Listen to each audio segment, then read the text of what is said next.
삼중적 기능의 에바다라는 제목으로 말씀 증거하도록 하겠습니다.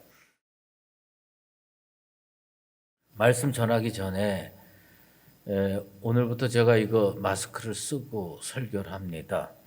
이 스프레이 가드가 소용이 없답니다. 그래서 그냥 성도들의 건강에 또 이렇게 좀 책임 의식을 가지고 오늘부터 이거 쓰고 설교하기로 했습니다. 근데 일부 때 하고 보니까 너무 불편하더라고요. 그래도 또 이게 우리 교회를 위해서 이렇게 하는 게 나을 것 같아서 이렇게 하는 겁니다. 교회와 성도는 세 가지 소통이 잘 돼야 됩니다. 먼저는 하나님과 소통이 잘 돼야 돼요. 여러분이 기도하시면 우리 하나님께서 응답하시게 되기를 바랍니다. 하나님과 소통이지요.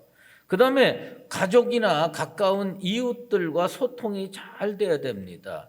우리가 진짜 이 가족과 소통이, 믿음으로 소통이 잘 안 되면 예수 믿는 게 보통 어려운 일이 아니에요. 가시밭길이 됩니다. 그래서 이 가족과 이웃, 가까운 사람들과의 이 믿음의 소통이 잘 돼야 됩니다. 또한 교회와 성도는 세상과의 소통, 요즘에는 이 국가와의 소통이 잘 이루어져야 됩니다. 이게 잘 소통이 안 되면 내가 원하든 원치 않든 하나님께 영광 올려드리면서 살아야 되는데 하나님의 영광 가리우는 삶을 살게 될 가능성이 많습니다. 최근에 2021년 1월 6일부터 1월 17일까지 지앤컴 리서치라는 여론조사 기관에서 담임 목사 그리고 개신교인, 그 다음에 비개신교인, 그러니까 세상 사람들이죠. 그 다음에 언론인과 기자, 시민단체를 대상으로 한 1,500명 정도 이렇게 조사를 했는데 코로나19 관련 기독교를 어떻게 인식하느냐 하는 인식조사를 했습니다. 그 조사를 하기 전에 먼저 뭐냐면 이 전염병 확진하는데 교회가 그 전염병 확진의 원인 제공을 했다라고 하는 그 비율이 국가가 가지고 있는 비율은 약 11%라고 합니다. 저는 이것도 동의할 수가 없지만 그래도 어쨌든 그런 공식 통계가 11%라고 하는 겁니다. 그런데 세상 사람들, 일반 국민들, 비개신교인들은 이걸 어떻게 생각하느냐 하면 44%가 교회의 책임이다. 이 국가 전체에 전염병이 이렇게 된 것은 44%가 교회의 잘못이다 라고 인식을 하고 있다는 겁니다. 그런데 여기에는 기독교인과 비기독교인이 섞여 있잖아요. 근데 이 기독교인을 빼고 세상 사람들만은 어떻게 생각하느냐 했더니 78%예요. 78%. 그러니까 5명 중에 4명은 교회가 잘못했다. 이렇게 생각을 하고 있다는 겁니다. 그런데 목회자들과 기독교인은 그러면 어떻게 생각을 하고 있느냐? 목회자들과 기독교인들은 교회에서 하는 것을 다 봤잖아요. 우리가 들어올 때 이름 기록하고 그다음에 소독하고 그다음에 예배 시간에 이렇게 마스크 쓰고 거리 띄우게 하고 이런 걸 다 봤기 때문에 기독교인들은 어떻게 생각을 하느냐? 목사들과 기독교인들은 교회가 대응을 잘하고 있다고 생각하는 게 79.7%입니다. 잘하고 있다고 생각해요. 우리가 볼 때 크게 일반 사회보다 나면 낫지 못하지 않다 이렇게 생각을 하는 겁니다. 사실 대부분의 교회가 정부의 지침을 모범적으로 지킵니다. 그런데 비개신교인들, 세상 사람들은 교회가 전염병 확산의 온상으로 반사회적인 단체로 인식하고 있다는 겁니다. 여기에는 이 정부 당국의 시행 절차가 공정하지 않은 면이 많이 있고요. 그 다음에 언론 보도가 소위 말하는 프레임 만들기로 인해서 우리 개신교에 불리하게 작용하는 면도 많이 있습니다. 어쨌든 기독교인과 비기독교인들의 인식의 차이는 6.6배라고 합니다. 제가 오늘 여러분에게 이런 그 장황한 그 통계 숫자를 얘기하는 것의 핵심은 뭐냐? 오늘 한국교회가 가지고 있는 가장 큰 문제는 뭐냐? 성도와 세상 사람들, 교회와 국가 혹은 교회와 사회 사이에 뭐가 있느냐? 소통 부재가 문제다. 우리가 그들과 소통이 거의 안 된다는 거예요.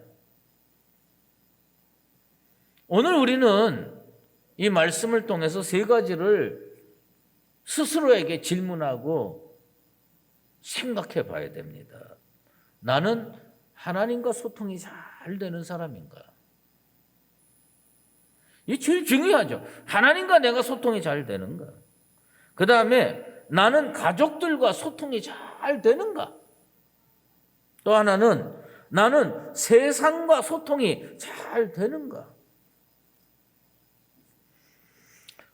오늘 본문을 보면 예수님께서 그 이방 지역 두로와 시돈에 가셨다가 데가볼리를 거쳐서 갈릴리 호수에 도달했습니다. 그때 사람들이 귀 먹고 말 더듬는 자 한 사람을 데리고 예수님 앞에 나와서 예수님 안수해 주십시오. 그리고 이 병을 치료해 주십시오. 간구했습니다. 그 사람은 귀 먹고 말을 더듬는 자였습니다. 전문가들에 의하면 이 말을 못하시는 분들, 벙어리들의 대부분은 뭐냐? 못 듣기 때문에 말을 못한다는 거예요. 들을 수만 있으면 말을 특별히 그 발음 기관이 잘못되지 않는 한은 다 말을 할 수가 있다는 겁니다. 그러니까 이 사람의 가장 큰 문제는 귀가 먹었어요. 그러다 보니까 말을 거의 할 수가 없다는 겁니다. 요즘 표현으로 이야기하면 이 사람의 문제는 뭐냐? 소통의 어려움을 겪는 사람이다. 소통이 잘 안 되는 사람이다. 근데 우리가 성경을 읽을 때 종종 성경 속에 나와 있는 사람, 성경 속에 기록된 사건과 우리 현실과는 많이 다르다. 나는 성경 속에 기록된 사람과는 전혀 다른 사람이라고 생각하는 경향이 있습니다. 여러분 여기 안 들리시는 분 있으세요? 나는 귀가 먹었다. 그래서 말하는데 어려움을 느낀다. 이렇게 생각하는 분 여기 거의 없습니다. 대부분은 말을 잘하세요. 잘 듣습니다. 그래서 스스로 어떻게 생각하느냐? 나는 소통에 전혀 문제가 없는 사람이다. 그런데 실제 생활로 들어가면 그렇게 말 잘하는 것 같고 그렇게 소통이 원활한 것 같은데 남편과 소통이 안 돼요. 부인과 소통이 안 돼요. 부모 자식 간의 소통이 안 돼요. 가까운 이웃과 소통이 안 돼요. 이런 사람들이 우리 주변에 얼마나 많은지 모릅니다. 우리는 내 귀가 잘 들리는데 무슨 문제야? 나 말하는데 전혀 지장이 없는데 이게 무슨 문제야? 이렇게 생각할지 모르지만 어쩌면 가정 안에서 부모 자식 간에 이 소통이 안 되는 사람은 귀 먹고 어눌한 사람과 조금 더 다를 바가 없는 사람이다.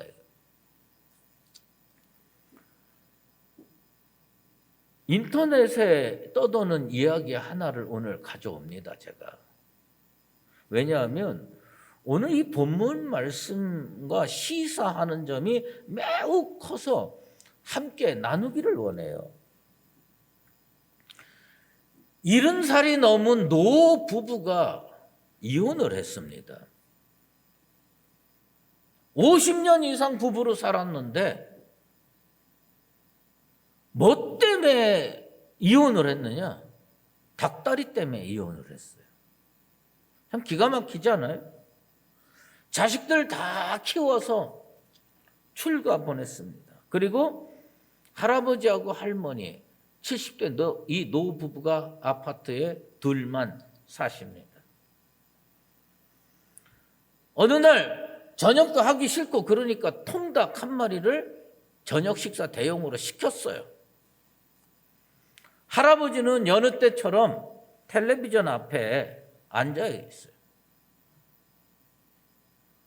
그리고 텔레비 보면서 시킨 통닭을 이렇게 먹습니다. 텔레비 보면서. 그런데 이 치킨에는 딸려오는 거 있잖아요. 무 있잖아요. 치킨무. 이게 이제 이렇게 있으니까 할머니한테 할아버지가 이거 치킨무 담을 그릇 좀 갖고 와. 할머니가 그 치킨무를 담을 그릇을 가지러 갔어요. 죄송합니다. 그런데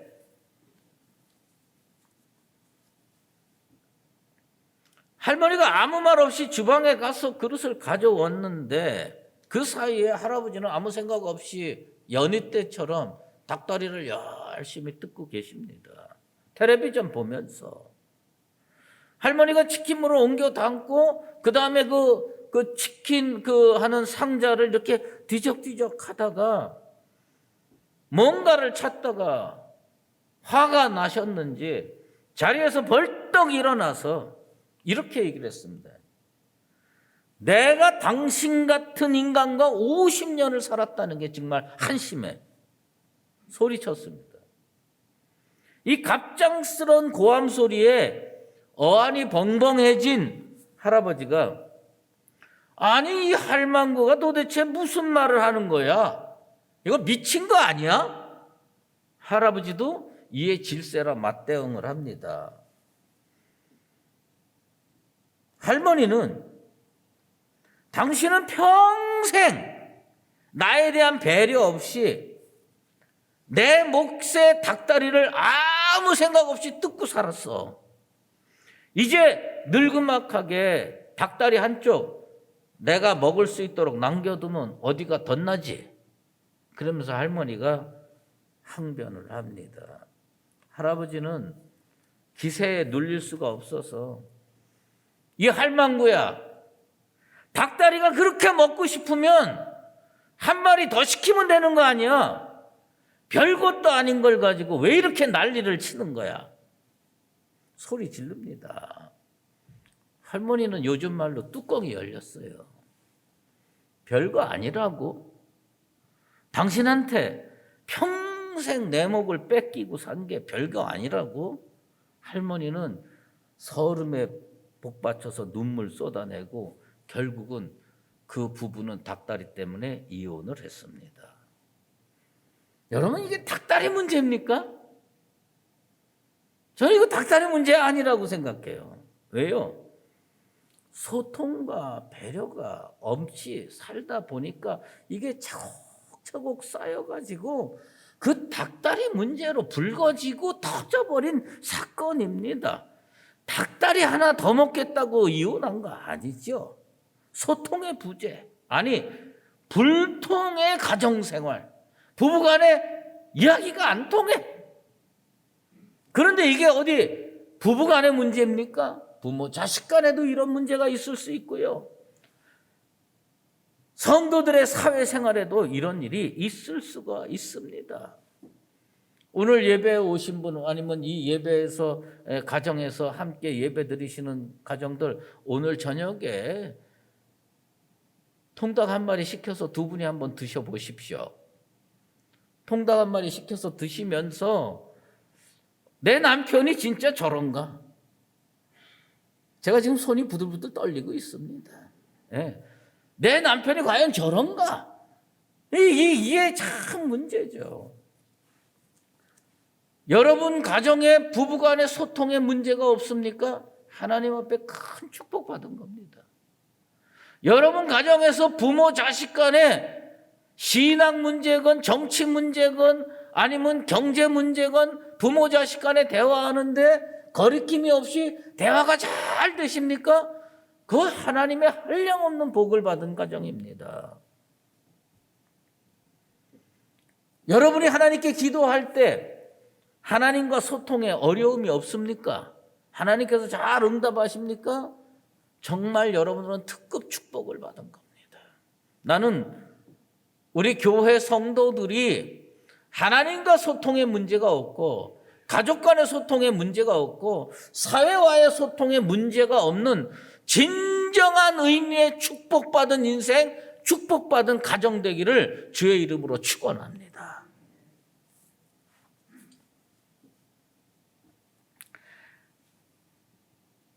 예수님은 하나님과 소통이 잘 되셨을까요? 여러분 성경을 읽으면서 예수님은 하나님과 소통이 잘 되셨다고 생각합니까? 예수님은요, 십자가 지시기 전까지 하나님과 소통에 아무 문제가 없으신 분이에요. 그래서 요한복음 17장 23절 예수님께서 십자가 지시기 전에 대제사장의 기도를 하는 그 내용을 보면 하나님과 예수님 간의 소통에는 아무 문제가 없어요. 곧 내가 그들 안에 있고 아버지께서 내 안에 계시어 그들로 온전함을 이루어 하나가 되게 하려 함은 아버지께서 나를 보내신 것과 또 나를 사랑하신 같이 그들도 사랑하신 것을 세상으로 알게 하려 함이로소이다. 무슨 얘기입니까? 하나님 아버지와 아들 예수 사이에는 소통의 문제가 그때까지 없었다는 겁니다. 그러면서 세상 사람들이 하나님과 예수가 이 사랑하는 것을 그대로 본받고 하나님과 이 세상 사람들, 예수 믿는 사람들이 아버지 아들 관계로 이렇게 아름답게 묶이게 되기를 원하는 그런 기도였습니다. 그런데 그렇게 소통이 잘 되는 주님도 뭐예요? 십자가 앞에서 그 불통의 아픔을 겪으셨어요. 소통이 잘 안 되는 아픔을 겪었어요. 예수님께서 뭐라고 십자가 앞에서 부르짖으셨어요? 엘리 엘리 라마 사박다니, 나의 하나님 어찌하여 나를 버리셨나이까? 그것은 하나님과 소통하기를 원했지만 하나님께서 침묵하시고 소통을 거절하셨기에 그 앞에서 예수님이 부르짖는 절규였습니다. 하지만 더 놀라운 것은 그 하나님과 아들 예수와의 이 불통의 사건이 그 이후에 다시 연결이 돼서 우리는 하나님 앞에 나갈 수 있는 죄를 용서받은 그런 구원의 사람이 될 수가 있습니다. 십자가 자체는 처음에는 불통의 상징이었지만 나중에는 소통의 상징이 됐습니다. 시편 83편에 보면 아삽이라고 하는 사람의 기도가 나옵니다. 아삽이 이렇게 기도합니다. 하나님이여 침묵하지 마옵소서. 하나님이여 잠잠하지 마옵소서.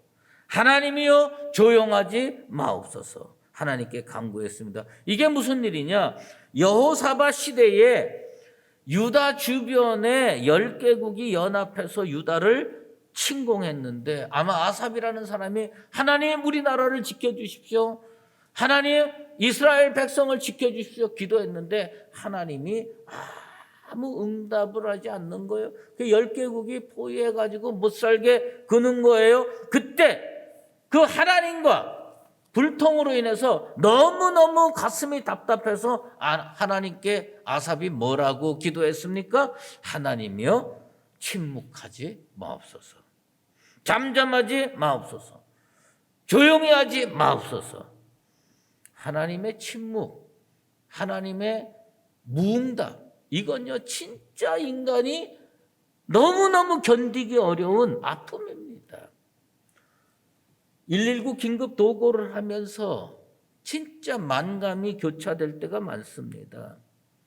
어떤 성도의 기도 제목은 내고 그 주일에 응답되는 경우도 있습니다. 그래서 너무너무 목사로서 감사해요. 야, 진짜 하나님께서 이렇게 기도에 응답해 주셔서 너무 감사하다. 근데 어떤 성도의 기도 응답은 몇 개월이 돼도 그대로 얼마나 답답할까? 얼마나 힘들까? 자녀 문제로, 건강 문제로, 경제 문제로 내고 또 내고 그래. 제 답답한 게 뭐냐? 아니 하나님 우리가 이렇게 기도하면 제깍제깍 좀 응답해 주시지. 저 성도가 얼마나 고달프고 힘들겠습니까?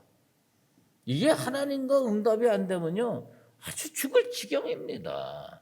이게 어려운 일이에요. 하지만 우리는 오늘 본문에서 무엇을 새롭게 깨달아야 되느냐? 예수님께서 이 사람을 어떻게 치료해 주셨는가요? 사람들은 이 귀먹고 말 어눌한 사람 데리고 왔는데 주님 앞에 안수해달라고 그랬어요. 보통 이 전능하신 하나님의 아들 예수님이 치료를 어떻게 하십니까? 치료를 말씀으로 하십니다. 내 죄 사함을 받았느니라 말씀으로 하여서. 그런데 어떤 경우는 안수를 해주세요.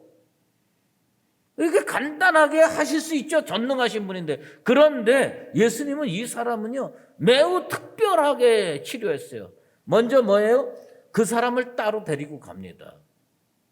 무리에서 떠나서 따로 데려갑니다. 그리고 손가락을 양 귀에다가 넣고 침을 뱉어서 그 혀에 손을 대십니다. 그리고 하늘을 우러러 탄식하십니다. 그리고 주님께서 선포하십니다. 에바다. 무슨 뜻입니까? 열리라 라는 뜻입니다. 우리 주님께서 전능하신 하나님 아들 우리 예수님께서 귀가 열릴지어다. 입이 풀릴지어다. 말씀으로 충분히 하실 수 있는 분이 귀에다가 손을 집어넣고 침을 뱉어서 혀에다가 대시고 그리고 하늘을 우러러 탄식하시고 왜 그랬을까요? 제가 볼 때는 이 불통의 문제가 보통 심각한 게 아니라는 겁니다. 저는 목사로서 우리 주님께 그렇게 기도합니다. 뭐라고 해요?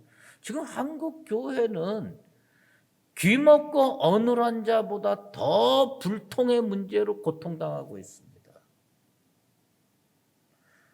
이 국가의 사람들 대부분이 기독교를 이해를 못해요. 반사회적인 단체라고 생각을 해요.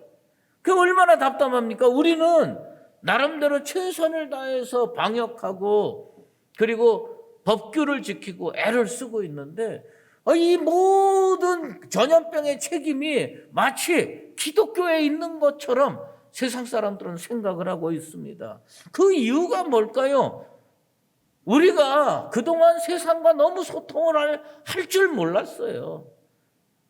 목사가 귀가 먹고 어눌한 사람이 됐어요. 교회가 귀가 먹고 어눌한 기관이 됐어요. 성도들이 세상에 나서 세상 사람과 완전히 분리되고 단절돼서 귀 먹고 어눌한 사람들이 됐습니다.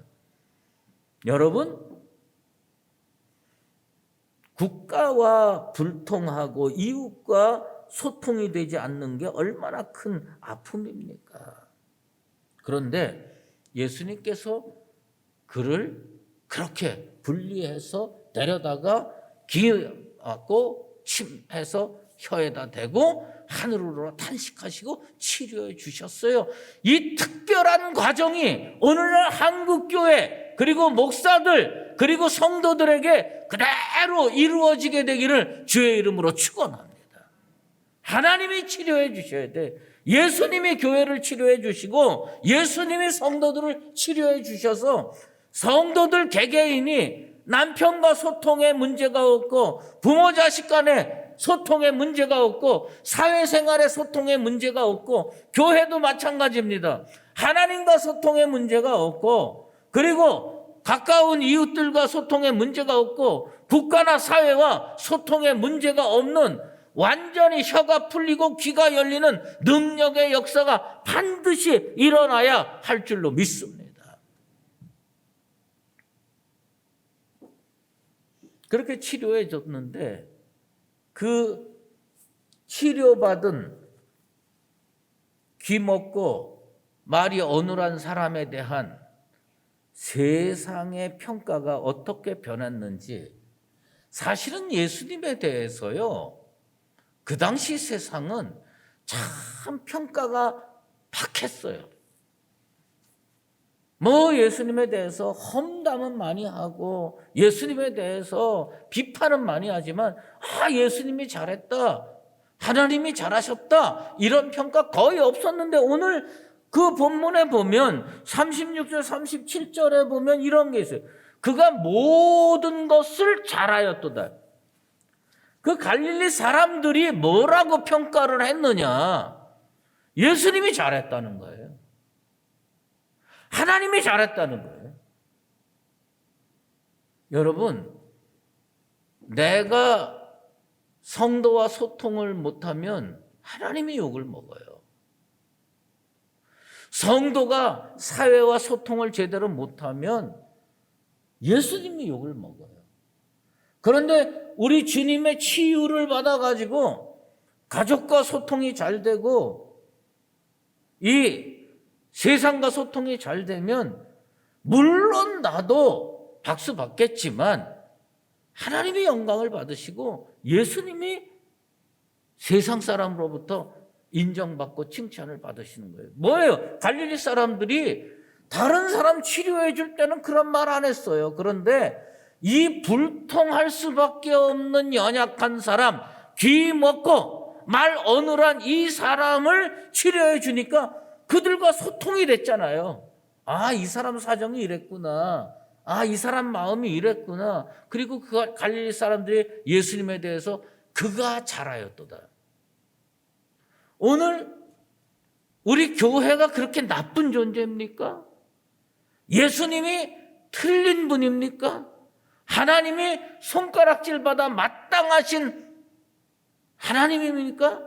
그게 아니잖아요. 그런데 문제는 뭐냐면 예수 믿는 우리가 귀가 먹었어요. 목사님 저 잘 들리는데요? 세상 말이 잘 들리는지 몰라도 하나님과 잘 소통되고 세상과 진짜 소통할 수 있느냐라는 문제에 있어서는 우리가 잘못하는 게 맞다. 예수님이 치료해 주셔서 교회가 국가와 다시 소통하고 성도가 세상과 다시 소통해서 세상 사람들이 국가가 그 예수님이 참 옳으시네, 하나님이 참 잘하시네, 교회가 그 참 올바른 기관이구만, 이런 변화의 역사가 일어나게 되길 바랍니다. 누가 치료받아야 되느냐? 기먹고 어눌한 목사가 치료받아야 돼요. 누가 치료받아야 되느냐? 교회가 치료받아야 돼요. 누가 치료받아야 되느냐? 성도 한 명 한 명이 치료받아야 돼요. 그 과정이 어려울지라도 귀에다가 손을 집어넣고 침을 뱉어서 혀를 만지고 하늘을 우러러 탄식하는 한이 있어도 우리 주님께서 목회자와 성도와 교회를 완전하게 치료해 주시게 되길 바랍니다. 그래서 우리의 귀가 열리고 우리의 혀가 풀려서 세상 사람들이 하나님이 잘하셨네, 예수님이 잘하셨네, 교회가 정말 괜찮구나.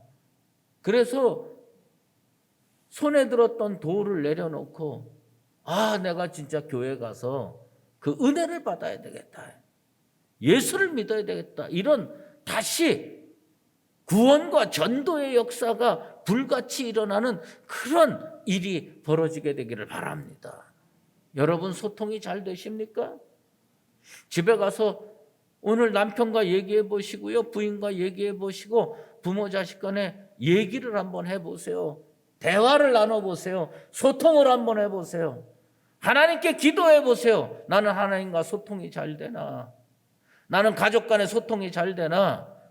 우리 교회와 성도들은 세상과 소통이 잘 되나 예수님께서 에바다라고 치료하신 건 하나님과 소통을 잘하게 하기 위해서, 가족 간의 소통이 잘 되게 하기 위해서, 세상과 소통이 잘 되게 하기 위해서 그렇게 치료해 주셨습니다. 우리 주님께서 오늘 목사와 성도와 교회를 에바다로 치료해 주셔서 하나님과 소통이 잘 되고, 가족과 가까운 이웃과 소통이 잘 되고, 국가와 사회와 소통이 잘 돼서 세상 사람들이 들고 일어나서 아, 하나님이 참 잘하시는구나, 예수님이 정말 잘하셨도다, 목사와 성도들이 그 교회가 참 괜찮은 기관이구나, 이렇게 평가를 받는 능력의 역사가 일어나게 되기를 예수 그리스도의 이름으로 축원합니다. 기도하겠습니다. 하나님, 우리가 다 잘한다고 하지만 세상과 소통이 이루어지지 않아서 나 하나의 문제로 인하여, 나 하나의 귀먹고 어눌한 문제로 인하여 우리 하나님 영광 가리고 예수님 욕먹게 한 일이 한두 번이 아닙니다. 이 시간에 회개하오니 주께서 이곳에 오셔서 이 귀먹고 어눌한 어리석은 인생을 특별한 과정을 통해서 귀가 열리게 하여 주시고 입이 풀리게 하여 주셔서 세상 사람들이 교회를 바라보고 세상 사람들이 목사나 성도를 바라보면서 아, 하나님이 참 잘하시는구나, 아, 예수님이 정말 잘하시는구나, 아, 교회가 진짜 괜찮은 기관이로구나, 이렇게 들었던 돌을 내려놓고 박수치며 존경하는 믿음의 역사가 일어나게 도와 주시옵소서. 예수 그리스도의 이름으로 기도드리옵나이다. 아멘. 이제는 우리 주 예수 그리스도의 은혜와 하나님 아버지의 극진하신 사랑하심과 성령의 인도하시고 교통하심이 이웃을 향하여, 가족을 향하여, 세상을 향하여 귀먹고 어눌한 이 인생 주님이 찾아오셔서 에바다로 치유해 주시고, 그 일로 인하여 아, 우리 예수님이 참 잘하셨도다, 우리 하나님이 참 잘하셨도다, 영광을 올려드리며 살기를 작정하는 사랑하는 수의제일교회 모든 믿음의 권속들과 주님의 몸된 교회 위에 이제로 영원히 함께 계시옵기를 간절히 축원하옵나이다.